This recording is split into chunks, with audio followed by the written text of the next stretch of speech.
را کے قاعدے کو پڑھنے جا رہے ہیں. کس کے قاعدے کو؟ را.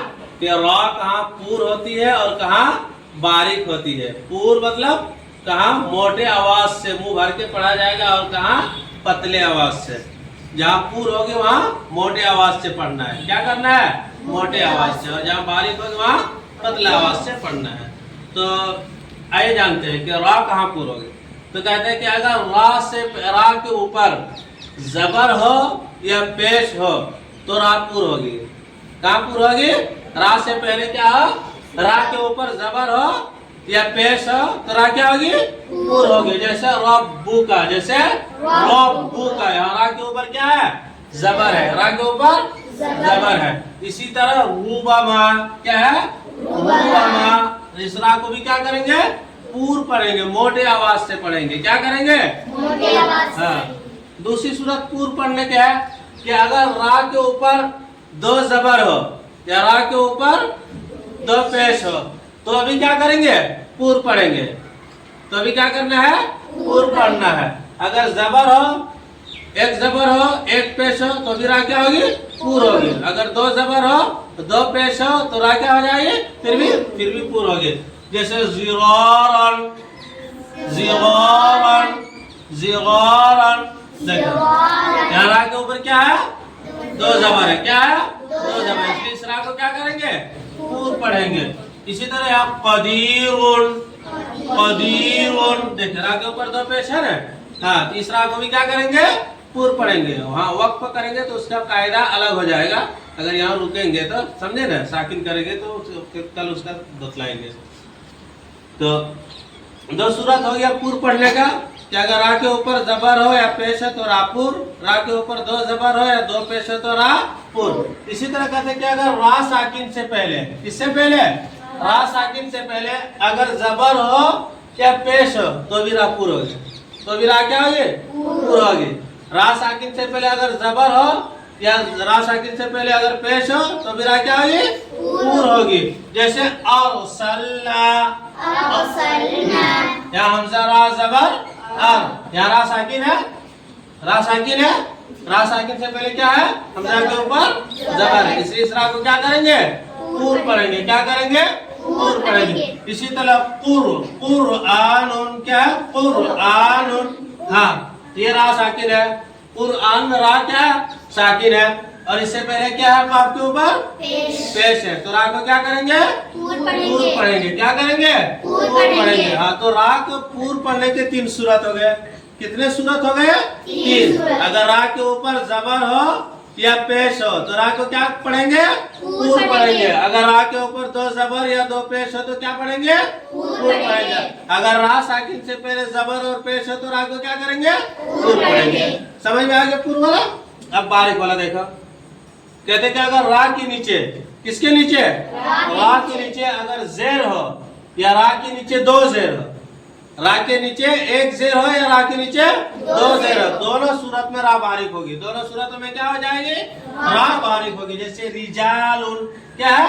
رجالن. تو موٹے پتلے آواز سے پڑھ رہے ہیں نا، وہ بھر کے پڑھ رہے ہیں، اس کو نہیں پڑھ رہے. رجالن. را کے نیچے کیا ہے؟ زیر ہے. کیا ہے؟ زیر ہے. اسے بخیرن، کیا ہے؟ بخیرن. را کے نیچے کیا ہے؟ دو زیر ہے. را کو کیا کریں گے؟ اس را کو باریک پڑھیں گے. کیا پڑھیں گے؟ باریک پڑھیں گے. اسی طرح کہ اگر را ساکن سے پہلے، کس سے پہلے؟ را ساکن سے پہلے اگر زیر ہو تو را باریک ہوگی. را ساکن سے پہلے بھی اگر زیر ہو تو کیا ہو جائے گی؟ را باریک ہو جائے گی. را کیا ہو جائے گی؟ باریک ہو جائے گی. جیسے مریتن، کیا؟ مریتن. یہاں را ساکن سے پہلے کیا ہے؟ میم کے نیچے زیر ہے. اس لیے اس را کو کیا کریں گے؟ باریک پڑھیں گے. کیا کریں گے؟ باریک پڑھیں گے. تو سمجھ میں آئی یہ بات؟ کہ اگر را اس کو پہلے دیکھیے، یہاں شروع سے ایک مرتبہ دیکھ لیجیے کہ اگر را کے اوپر زبر ہو یا پیش ہو تو را کو کیا پڑھیں گے؟ پور پڑھیں گے. جیسے روبما ربک روبما. اگر را کے اوپر دو زبر ہو اور دو پیش ہو تو را کیا ہوگی؟ پور ہوگی. جیسے زرارن اور قدیرن، زرارن اور قدیرن. اسی طرح را ساکن سے پہلے اگر زبر ہو یا را ساکن سے پہلے اگر پیش ہو تو بھی را کیا ہوگی؟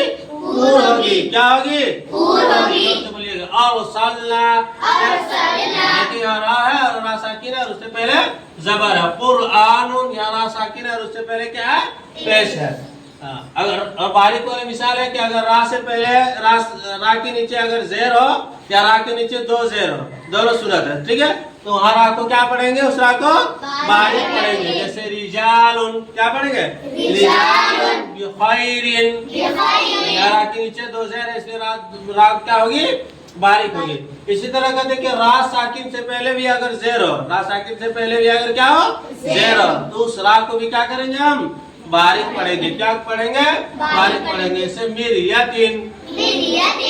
اسی طرح را مشدد، را مشدد کے اوپر بھی اگر زبر ہو. مشدد کس کو کہتے ہیں؟ تشدید والے حرف کو. تشدید والے حرف کو کیا کہتے ہیں؟ مشدد کہتے ہیں. تو اس را کو بھی کیا پڑھیں گے؟ پور پڑھیں گے. کیا کریں گے؟ پور پڑھیں گے. ہاں، اگر جس را کے اوپر تشدید ہو، جس را کے اوپر کیا ہو؟ تشدید ہو، تو اس کے اوپر بھی اگر زبر یا پیش ہو، یا ایک زبر ہو یا ایک پیش ہو، یا دو زبر ہو یا دو پیش ہو، تو دونوں صورت میں را کو کیا کریں گے؟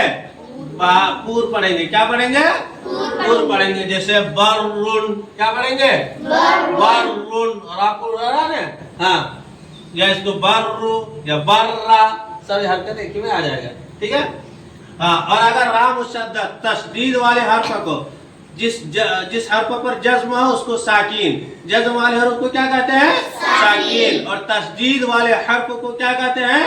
مشدد. کیا کہتے ہیں؟ مشدد. تو اسی طرح اگر را مشدد کے اوپر، یعنی جس را کے اوپر تشدید ہو اس کے نیچے اگر زیر ہو یا دو زیر ہو، دونوں صورت میں را کیا ہو جائے گی؟ باریک ہو جائے گی. کیا ہو جائے گی؟ باریک ہو جائے گی. کیا ہو جائے گا؟ باریک ہوگی. ٹھیک ہے نا. جیسے دیکھیے یہ تشدید والی ہے، یہ را مشدد بن گئے. کیا بن گئے؟ را مشدد بن گئے. اسے اس کو بررن، بررن یا برری یا بررن، دونوں مثال بن جائے گی. برری یا بررن. تو سمجھ میں آ گیا؟ اتنا یاد کر کے آئے گا. اب کل آئندہ جو سبق آنے والا ہے را کے بیان کو، بہت سارا لمبا قاعدہ ہے را کا، اس لیے اس کو ذہن میں یاد کر لیجئے گا، بٹھا لیجئے گا، سمجھ لیجئے گا. بہت اہم قاعدہ ہے کہ کہاں را آپ کو موٹے آواز سے پڑھنا ہے، کہاں پتلا آواز سے پڑھنا ہے. بہت سارے اس میں غلطی ہوتی ہے، اور بہت سارے قاعدے ہیں جو اہم قاعدے ہیں، ان کو انشاءاللہ اگلا سبق میں ان کو کیا کیا جائے گا؟ بتلایا جائے گا.